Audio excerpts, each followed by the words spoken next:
الحمد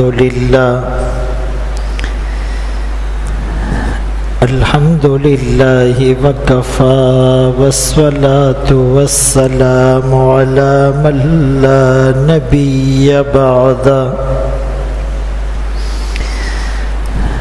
أما بعد فأعوذ بالله من الشيطان الرجيم بسم الله الرحمن الرحيم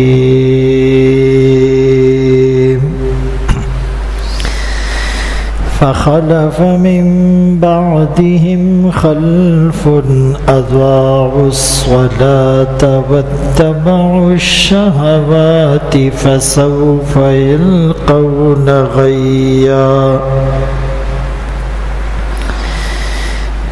وقال النبي صلى الله عليه وسلم الدين النصيحة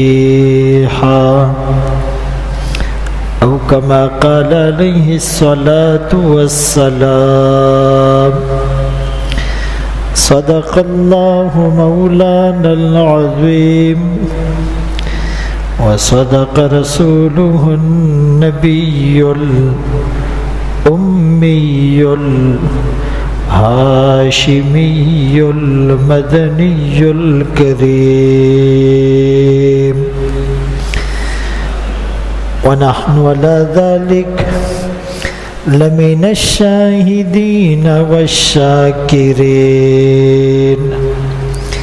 والحمد لله رب العالمين.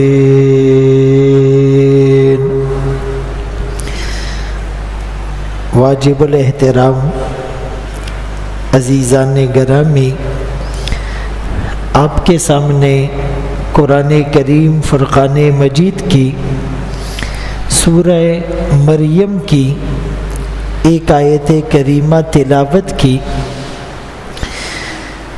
اور سرکار دو عالم تاجدار مدینہ محمد مصطفیٰ احمد مجتبیٰ صلی اللہ علیہ وسلم کی حدیث مبارکہ پیش کی.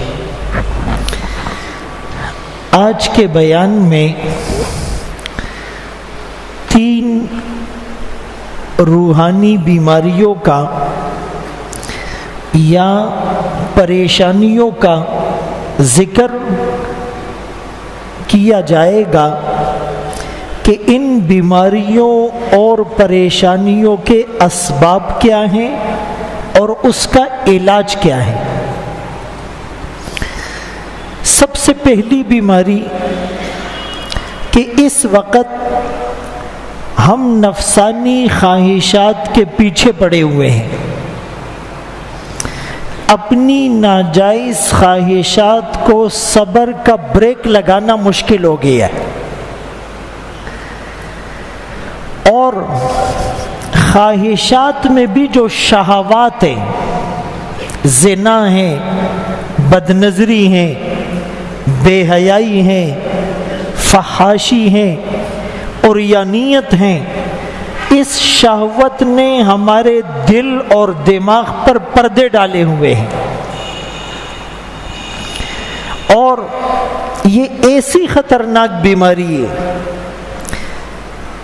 کہ جب انسان پر شہوت غالب آ جاتی ہے تو یہ جانوروں سے بھی بدتر ہو جاتا ہے. پھر اس کو حلال حرام کی، جائز ناجائز کی، پاکی ناپاکی کی، اپنے پرائے کی کوئی تمیز نہیں ہوتی. اور ظاہر سی بات ہے، جو خواہشات کا غلام بن جائے گا، شہوات کی دلدل میں دھنس جائے گا، تو پھر نماز، روزہ، زکوٰۃ، حج، تبلیغ، جہاد، صدقہ، خیرات، تہجد، دعائیں، یہ ساری چیزیں اس سے رہ جائے گی، اور ایمانی قوت کمزور ہو جائے گی، اللہ کی مدد ہٹ جائے گی، اور یہ کافروں کے لیے ترنوالا بن جائے گا.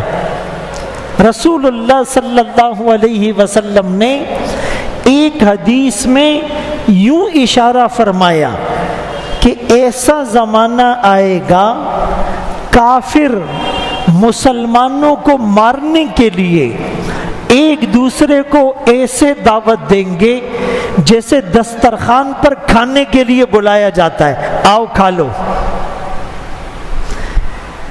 اور آپ نے دیکھا کہ افغانستان ہو، عراق ہو، کشمیر ہو، کوسوو ہو، صومالیہ ہو، فلسطین ہو، سوڈان ہو، مسلمانوں کو مارنے کے لیے ساری دنیا کا کفر جمع ہوتا ہے اور مسلمانوں کو تہس نہس کر دیتا ہے۔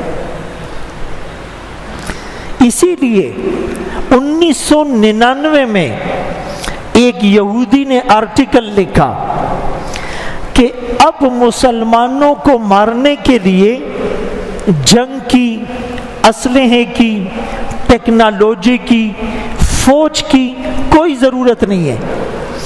دو چیزیں مسلمانوں میں انٹر کر دو، ان کے غبارے سے ہوا نکل جائے گی، ایک شہوات اور ایک شبہات۔ شبہات وہ ایک الگ موضوع ہے کہ حج کے بارے میں شبہ پیدا کرنا کہ لاکھوں روپے دے کر حج کرنے سے کیا فائدہ، کسی بچی کی شادی کرا دو، کسی بیمار کا علاج کرا دو، کسی بے گھر کو گھر دلا دو، کوئی پل بنا دو، سڑک بنا دو، ہاسپٹل بنا دو، کنواں کھدوا دو۔ زکوٰۃ کے بارے میں او جی ہم نے کمایا، ہم اپنی مرضی سے لگائیں گے۔ داڑھی کے بارے میں او جی داڑھی سے کیا ہوتا ہے، دل صاف ہونا چاہیے۔ پردے کے بارے میں او جی پردہ تو دل کا ہوتا ہے۔ جہاد کے بارے میں او جی اسلام تو امن اور صبر اور تحمل اور برداشت کا درس دیتا ہے۔ نماز کے بارے میں او جی یہ تو فزیکل ایکسرسائز ہے، نماز اتنی ضروری نہیں، بس اللہ کے بندوں کو خوش رکھو۔ وہ ایک الگ ٹاپک ہے، میں اس پر بات نہیں کروں گا۔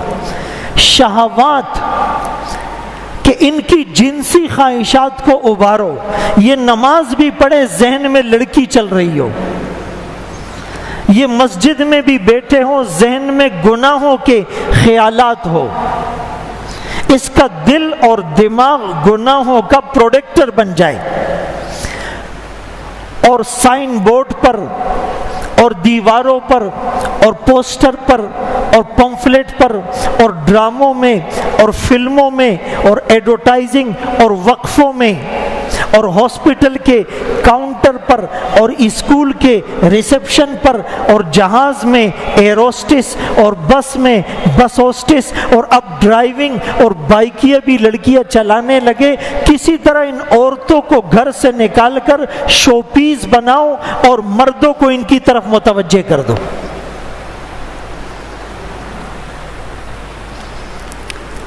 اس کے لیے یہ مختلف ہتھ کنڈے استعمال کرتے رہتے ہیں۔ اور اب تو موبائل نے ساری چیزوں سے بے پرواہ اور مستغنی کر دیا۔ اب تو آدمی ٹی وی جیب میں لے کر پھرتا ہے۔ اب وہ مسجد میں بھی بیٹھا ہوتا ہے، اگر 3 منٹ نماز میں باقی ہو تو ہم موبائل نکال کر دیکھتے ہیں، ایک واٹس ایپ سن کر اس کا جواب ہی دے دے۔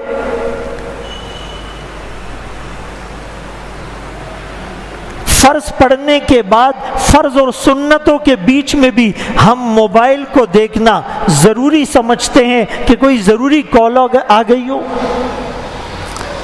تلاوت کے دوران بھی جب یہ وائبریٹ کرتا ہے تو ساری توجہ ڈائیورٹ ہو جاتی ہے۔ نماز میں کچھ لوگ موبائل کو سائلنٹ نہیں کرتے، کچھ وائبریٹ کر دیتے ہیں۔ اس میں جب فون آتا ہے تو اپنے ساتھ سب کی نمازوں میں ڈسٹربنس پیدا کرتا ہے۔ کیا بوڑھا، کیا جوان، کیا بچہ، کیا بڑا، کیا مرد، کیا عورت، کیا دیندار، کیا بے دین، کیا بزنس مین اور کیا ریڑھی چلانے والا، ہر آدمی اس لعنت میں اور لت میں مبتلا ہے۔ تو یہ شہوات، اب شہوات کا علاج کیا ہے؟ لوگ ہم سے پوچھتے ہیں او جی نماز میں خیالات آتے ہیں، انتشار ہوتا ہے، ایک طوفان بپا ہوتا ہے دماغ میں، فوکس نہیں کر پاتے، خشوع اور خضوع نہیں ہوتا، یہ ہم سب کی بیماری ہے۔ قرآن کیا کہتا ہے؟ شہوات کیوں پیدا ہوتی ہے اور اس کا علاج کیا ہے؟ قرآن نے کہا جس آدمی کو شہوت کی بیماری ہو، شہوات اور خواہشات نے اس کو جکڑ رکھا ہو، اس کی نماز ٹھیک نہیں ہے، یہ وجہ ہے۔ فخلف من بعدهم خلف اضاعوا الصلاة واتبعوا الشہوات، کہ جن لوگوں نے بھی نمازیں ضائع کی شہوات کے پیچھے پڑ گئے اور خسارے میں اور جہنم کی وادی میں گر گئے۔ تو اگر ہمارے ساتھ یہ پرابلم ہے تو ہم نے اپنی نمازوں کو ریویو کرنا ہے۔ کوئی پوری 5 نہیں پڑھتا، یہ 5 شروع کرے۔ کوئی 5 پڑھتا ہے جماعت سے نہیں پڑھتا، یہ جماعت سے شروع کرے۔ کوئی جماعت سے پڑھتا ہے کبھی کبھی قضا کر دیتا ہے، یہ قضا سے بچے۔ یہ نماز تو پڑھتا ہے لیکن اس کو مسائل کا پتہ نہیں، یہ مسائل سیکھ لے۔ کسی کو مسائل کا پتہ تو ہے، کنسنٹریشن خشوع اور خضوع نہیں ہے، وہ اس کو ٹھیک کر لے۔ کوئی نماز تو صحیح پڑھتا ہے لیکن عقل حلال نہیں ہے، یا مسجد میں مسجد کے آداب کا لحاظ نہیں کرتا۔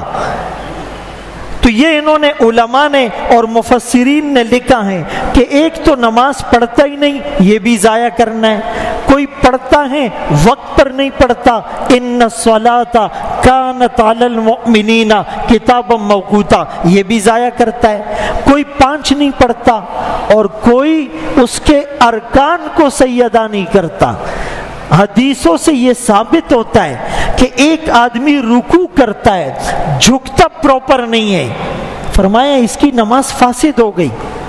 یہ واجبات میں سے ہیں۔ ایک سجدے میں جاتا ہے اور سر اٹھا کر پراپر بیٹھتا نہیں ہے، فوراً دوسرے سجدے میں چلا جاتا ہے، اس کی نماز کامل نہیں ہے۔ یا یہ جو پڑھتا ہے وہ صحیح تلفظ سے نہیں پڑھتا، یا یہ نماز میں عمل کثیر کرتا ہے، داڑھی سے کھیلتا ہے، کپڑوں سے کھیلتا ہے، جیب میں ہاتھ مارتا ہے، سر کو کھجاتا ہے، کھجلی کرتا ہے، لگتا نہیں ہے کہ یہ نماز پڑھ رہا ہے، اللہ کے سامنے کھڑا ہوا ہے۔ میں اکثر یہ مثال کوٹ کرتا ہوں، کوئی اپنے باس کے پاس، پولیس آفیسر کے پاس، جب اپنے سے بڑے عہدے والے کے پاس جاتا ہے تو سوٹڈ بوٹڈ ہو کر کلف لگاتا ہے، پالش کرتا ہے، بال صحیح کنگھی کرتا ہے، اوپر والا بٹن بھی بند کرتا ہے، ٹوپی بھی ٹیڑھی کر دیتا ہے، اور پوری توجہ اس کی طرف ہوتی ہے، اس کو برا نہ لگ جائے۔ لیکن ساری دنیا کے بادشاہ کے سامنے ہم آتے کیسے ہیں، کھڑے کیسے ہوتے ہیں اور جاتے کیسے ہیں۔ اللہ اکبر کبیرہ۔ فرمایا جب تک نمازی نماز میں اللہ کی طرف متوجہ ہوتا ہے، اللہ اس کی طرف متوجہ ہوتے ہیں۔ جب اللہ اکبر کہہ دیا اللہ سب سے بڑے ہیں، تو پھر باقی چیزوں کا نماز میں کیا کام ہے؟ تو اگر ہم اپنی نمازوں کو ٹھیک کر دیں، اس بیماری سے چھٹکارا مل جائے گا۔ میں اکثر یہ کہتا ہوں، کل رات بھی میں نے یہ بات کی کہ اس دور میں ولی بننے کے لیے 2 کام کر لو۔ بہت سے کام ہیں، علماء بہت سی چیزیں بتاتے ہیں، وہ بھی ٹھیک بتاتے ہیں، لیکن میری آبزرویشن اور میرا تجربہ یہ ہے کہ اس دور میں ولی بننے کے لیے، اور ہر آدمی کی چاہت ہے ولی بن جائے، کس کس کی چاہت ہے ولی بن جائے؟ ہم سب کی چاہت ہے۔ تو 2 کام کرنے ہیں، ایک نماز پڑھنی ہے، دوسرا حلال کمانا ہے۔ ایک نماز پڑھنی ہے، دوسرا، یہ آسان کام ہے یا مشکل؟ لگتے آسان ہیں، تھوڑے سے مشکل ہے۔ نماز ایسے پڑھو جیسے میں نے کہا، جماعت پر وقت سے ادا کر کے، سیکھ کر، استحضار کے ساتھ۔ اگر کوئی پراپر نماز پڑھے گا ساری بے حیائی کے کاموں سے بچ جائے گا۔ ان الصلاۃ تنہا عن الفحشاء والمنکر، بے شک نماز بے حیائی اور برے کاموں سے روکتی ہیں، یہ اللہ کا فرمان ہے۔ اگر ہمیں ہماری نماز بے حیائی اور برے کاموں سے نہیں روکتی تو نعوذ باللہ قرآن غلط نہیں ہو سکتا، ہماری نماز میں غلطی ہے۔ اس لیے تو اللہ کا اعلان ہے، سرٹیفائیڈ ہے، کنفرمڈ ہے، نو ڈاؤٹ ان دس۔ تو اگر ہم نماز بھی پڑھتے ہیں، چوری بھی کرتے ہیں، رشوت بھی لیتے ہیں، سود کا لین دین بھی کرتے ہیں، ملاوٹ بھی کرتے ہیں، جھوٹ بھی بولتے ہیں، جھوٹی قسمیں بھی کھاتے ہیں، عیب بھی چھپاتے ہیں، غیبت بھی کرتے ہیں، چغلی بھی کرتے ہیں، دل بھی دکھاتے ہیں، حسد بھی کرتے ہیں، بغض کینے میں بھی مبتلا ہیں، اس کا مطلب یہ ہے ہماری نماز نہیں ہے۔ تو ایک پراپر نماز ہو جائے، اور دوسرا ولی بننے کے لیے جو ضروری ہے حلال کمانا۔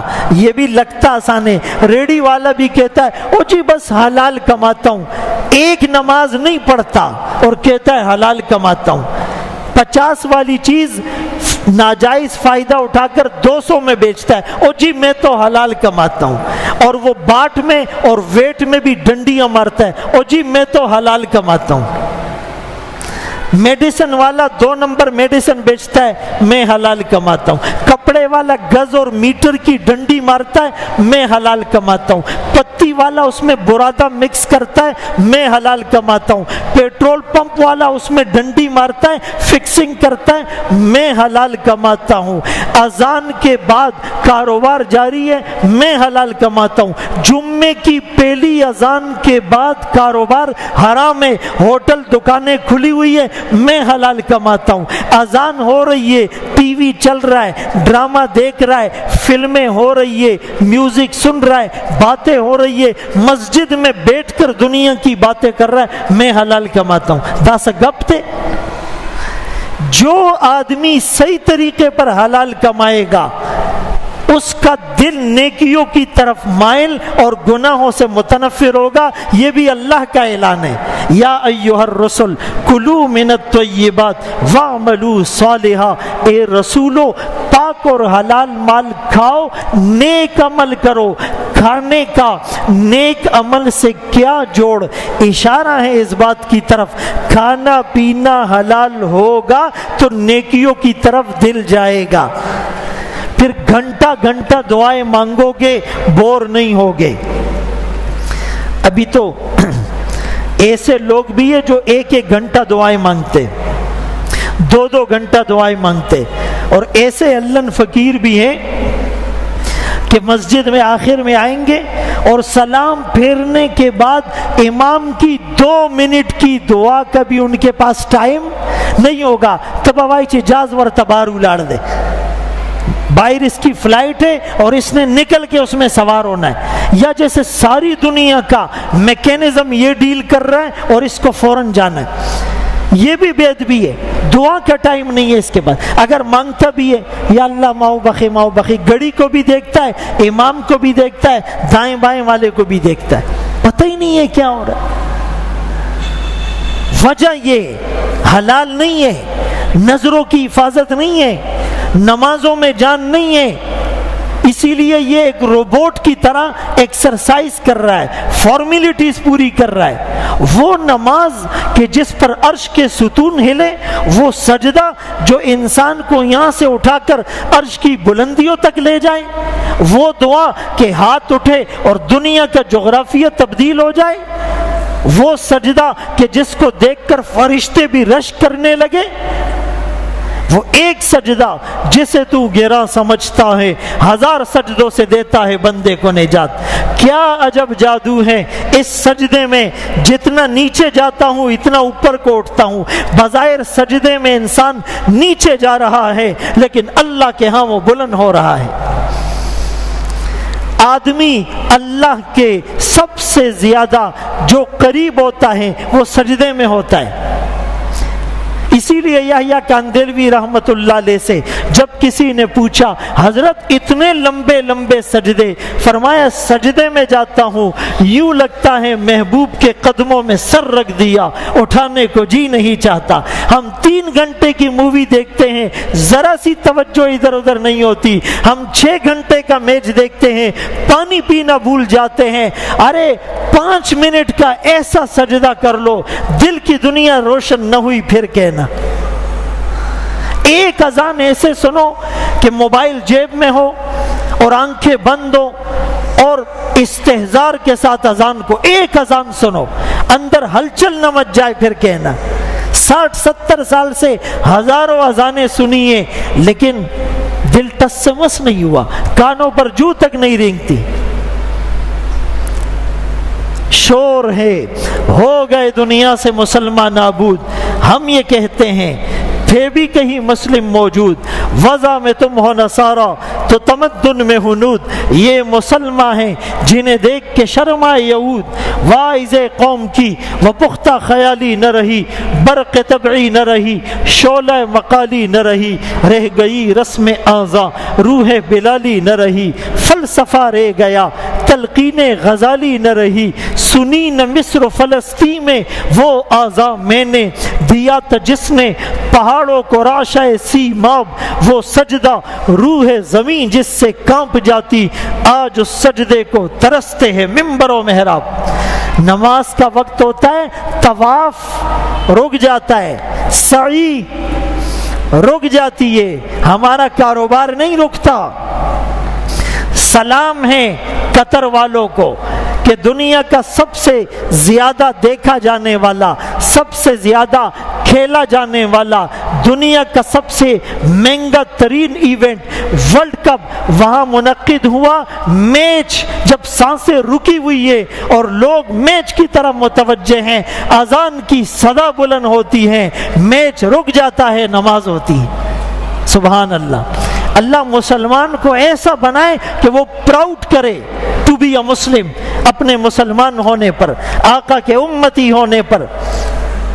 ہماری پہچان ہمارے شاعر بن جائے، ہماری پہچان ہمارے امامے بن جائے، ہماری پہچان ہماری داڑیاں بن جائے، ہماری پہچان ہمارے جبے اور کرتے بن جائے، ہماری پہچان ہماری اذانیں بن جائے، ہماری پہچان ہمارے مینار بن جائے، ہماری پہچان ہماری نماز بن جائے، ہماری پہچان ہماری مسواک بن جائے، تسبیح بن جائے، تلاوت بن جائے، روزہ بن جائے، اچھے اخلاق بن جائے، صاف معاملات بن جائے۔ یہ مسلمان اللہ کو پسند ہے، اللہ کے رسول کو پسند ہے، فرشتوں کو پسند ہے، اور یہی جنت الفردوس کا وارث ہے، یرثون الفردوس۔ تو تھوڑا سا اپنے آپ کو چینج کرنا پڑے گا، خیالات کی دنیا سے تھوڑا باہر آنا پڑے گا۔ ارے بڑی جذباتی تقریریں ہم نے بھی کر لی، آپ نے بھی سن لی۔ بہت سے مقتدی کہتے ہیں ہمیں تو جی ساری تقریریں یاد ہو جاتی ہیں، عمل کتنا کیا، عمل سے زندگی بنتی ہے، جنت بھی جہنم بھی یہ خاکی اپنی فطرت میں، نہ نوری ہے نہ ناری۔ اللہ اکبر کبیرہ۔ تو شہوات، حدیث میں آیا ایسا زمانہ آئے گا یتراکبون، جیسے جانور ایک دوسرے کے ساتھ ہم جنس پرستی اور گناہ کرتے ہیں، انسان کرنے لگیں گے، کوئی شرم و حیا نہیں ہوگی۔ کبھی جوائلینڈ فلم، کبھی ٹرانسجینڈر ایکٹ، کبھی میوزیکل کنسرٹ، کبھی فحاشی اور اوریانیت کو پروموٹ کرنا، کبھی جو ہے وہ آزاد عورت مارچ، اور کبھی ویلنٹائن ڈے، اور کبھی جو ہے ڈراموں اور فلموں کی نمائش۔ کیا مذاق بنا رکھا ہے۔ اور کہتے جی یہ علماء بڑے تنگ نظر ہیں۔ ارے ہمارا ایک دائرہ ہے، میں یہ بات کہہ دوں، وہ آدمی جو شریعت کے دائرے میں رہے، یہ مسلمان کی پہچان ہے، ہم اس دائرے سے باہر نہیں جائیں گے۔ دنیا جتنی بھی آگے چلی جائے، ہم اس دائرے کے اندر رہیں گے۔ اسی لیے تو کہا الدنیا سجن المومن وجنت الکافر، دنیا مومن کے لیے قید خانہ، کافر کے لیے جنت ہے۔ کافر آؤٹ آف باؤنڈری چلا جاتا ہے، مسلمان باؤنڈری وال میں رہتا ہے، اس کی ایک جیورسڈکشن ہے، اس کا ایک لمیٹڈ سراؤنڈنگ ایریا ہے، وہ اس سے باہر نہیں جاتا۔ تلک حدود اللہ فلا تعتدوها ولا تقربوا الزنا، زنا کے قریب نہ جاؤ، وہ باؤنڈری کو کراس نہیں کرتا۔ تو بہرحال کعب احبار نے ایک عجیب بات کی، یہ کعب احبار کی باتیں میری نہیں، فرمایا منافقین کیا ہے، نماز کا وقت ہوتا ہے اور وہ قہوے اور چائے پی رہے ہوتے ہیں، بڑی خطرناک بات۔ اب وہ چاہے دکان میں بیٹھا ہو، پارک میں بیٹھا ہو، گھر میں بیٹھا ہو، ہوٹل میں بیٹھا ہو، فٹ پاتھ پہ بیٹھا ہو، ٹی اے پہ بیٹھا ہو، کارنر پہ بیٹھا ہو، گلی کوچے میں بیٹھا ہو، ایکسپریس وے پہ بیٹھا ہو، اس کی عادت بن گئی ہے، ادھر نمازیں ہو رہی ہے، ادھر بیٹھ کے قہوے اور چائے پی جا رہی ہے، جمعے کی نماز چھوڑ دیتے ہیں، کھیل تماشے میں لگے ہوتے ہیں، کہ یہی تو منافق ہے۔ وہ عہد الذی بیننا و بینہم، جو مسلمان اور کافر کو ڈسکریمنیٹ اور جدا کرتا ہے، وہ نمازی تو ہیں۔ وہ چیز کہ جس سے آدمی شرک سے بچ جاتا ہے، وہ نمازی تو ہیں۔ اسی لیے حضرت علی رضی اللہ عنہ فرماتے ہیں کہ من بن المشیدہ ورکب المنظورہ ولبس المشورہ، بڑے بڑے محلات بناتا ہے، ایسی گاڑی میں بیٹھتا ہے کہ ہر آدمی تکتا رہ جائے، ایسا لباس پہنتا ہے کہ یہ مشہور ہو جائے۔ فرمایا یہی اس آیت کے زمرے اور مصداق میں آتے ہیں۔ اس آیت سے پہلے انبیاء کی بات ہوئی، انعم اللہ علیہم من النبیین ومن ذریۃ آدم وممن حملنا مع نوح ومن ذریۃ ابراہیم و اسرائیل وممن ہدینا واجتبینا، ان کی شان کیا تھی، اذا تتلی علیہم آیات الرحمن خروا سجدا وبکیا، قرآن کی آیت سنتے روتے ہوئے سجدے میں گر پڑتے، دل پر کپ کپی طاری ہو جاتی، تقشعر منہ جلود الذین یخشون ربہم۔ اللہ اکبر کبیرہ۔ میرے محترم دوستو، اگر نیک بخت بننا ہے، نماز شروع کرنی ہوگی اور ماں باپ کی فرمانبرداری کرنی ہوگی، اور اگر بدبخت بننا ہے، نمازیں چھوڑ دو، ماں باپ کی نافرمانی کرو۔ پہلی بات میں نے بتائی، میں نے کہا 3 باتیں بتاؤں گا، ایک بات میں ٹائم ہو رہا ہے۔ پہلی بات میں نے کیا بتائی کہ شہوات سے چھٹکارا کیسے ہو، اپنی نمازوں کو پرفیکٹ کر لو۔ اور دوسری چیز، اللہ اکبر کبیرہ، قرآن کہتا ہے کہ جو بدبختی لوگوں پر آتی ہے اس کی وجہ کیا ہے، ماں باپ کی نافرمانی۔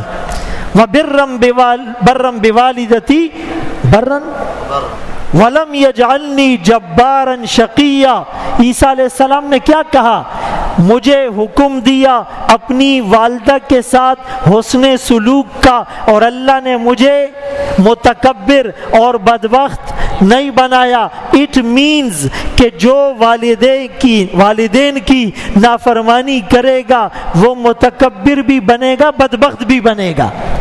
برکت والا بننا ہے، نماز جعلنی مبارکن، اللہ نے مجھے برکت والا بنایا، اینما کنتو، جہاں بھی میں ہوں گا۔ کیوں؟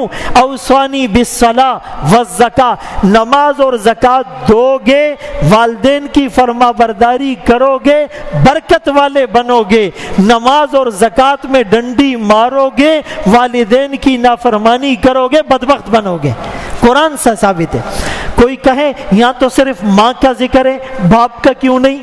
ارے بھائی، عیسیٰ علیہ السلام کے والد نہیں تھے، اللہ نے بغیر باپ کے پیدا کیا، اگر ان کے باپ ہوتے یہاں ذکر دونوں کا ہوتا۔ اس لیے کوئی اس دھوکے میں نہ رہے کہ صرف ماں کی فرما برداری ضروری ہے، پلار بخپل کار کئی نہیں، دونوں کی اطاعت اور فرما برداری ضروری ہے۔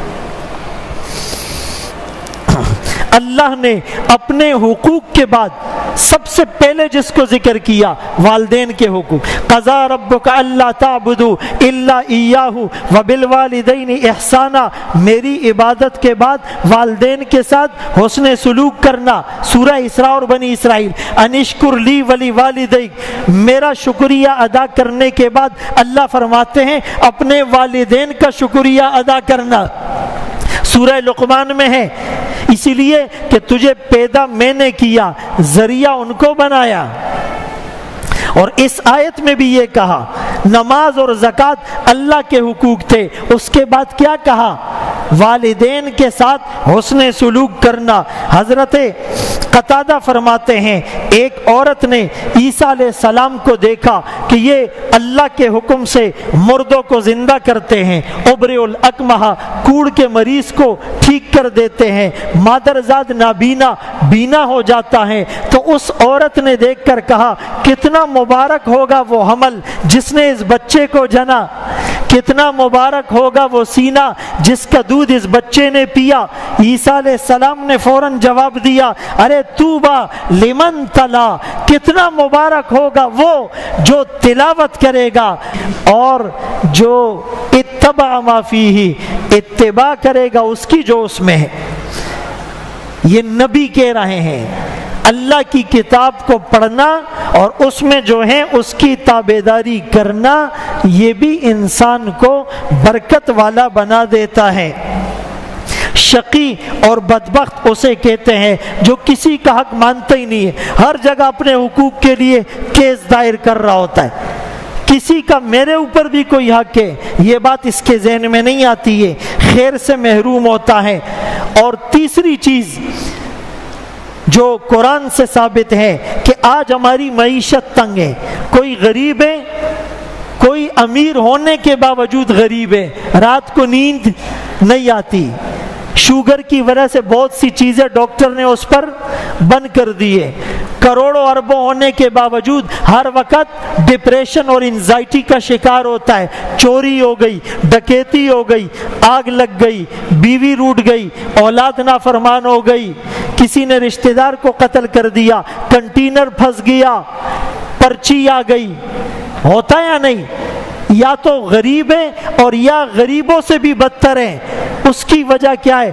من اعرض عن ذکری, جو میرے ذکر سے اعراض کرے گا. ذکر سے مراد اللہ کا دین ہے, ذکر سے مراد اللہ کا قرآن ہے, ذکر سے مراد اللہ کا رسول ہے. جو بھی ان چیزوں سے منہ موڑے گا اس کی زندگی ایسے ہوگی, اس کو سکون نہیں ملے گا, اس کا رزق اچھا نہیں ہوگا, اس کی قبر تنگ ہوگی. 99 اژدہے اس پر مسلط کیے جائیں گے, ہر اژدہے کے 7 سر ہوں گے, قیامت تک اس کو دنسایا جائے گا. تو میرے محترم دوستو, بھائیو, بزرگوں, شہوات سے پیچھا چھڑانا ہے, نمازیں ٹھیک کر لو. برکت والا, مبارک اور نیک بخت بننا ہے, والدین کی فرما برداری شروع کر لو. رزق اچھا ہو اور سکون والی, ٹینشن فری اور پرابلم فری لائف گزارنی ہے تو نماز, تلاوت, ذکر, اللہ کے احکامات اور نبی کے طریقوں پر عمل شروع کر دو. یہ دنیا جنت کا نمونہ بن جائے گی. اللہ ہم سب کو ان باتوں پر عمل کی توفیق نصیب فرمائے.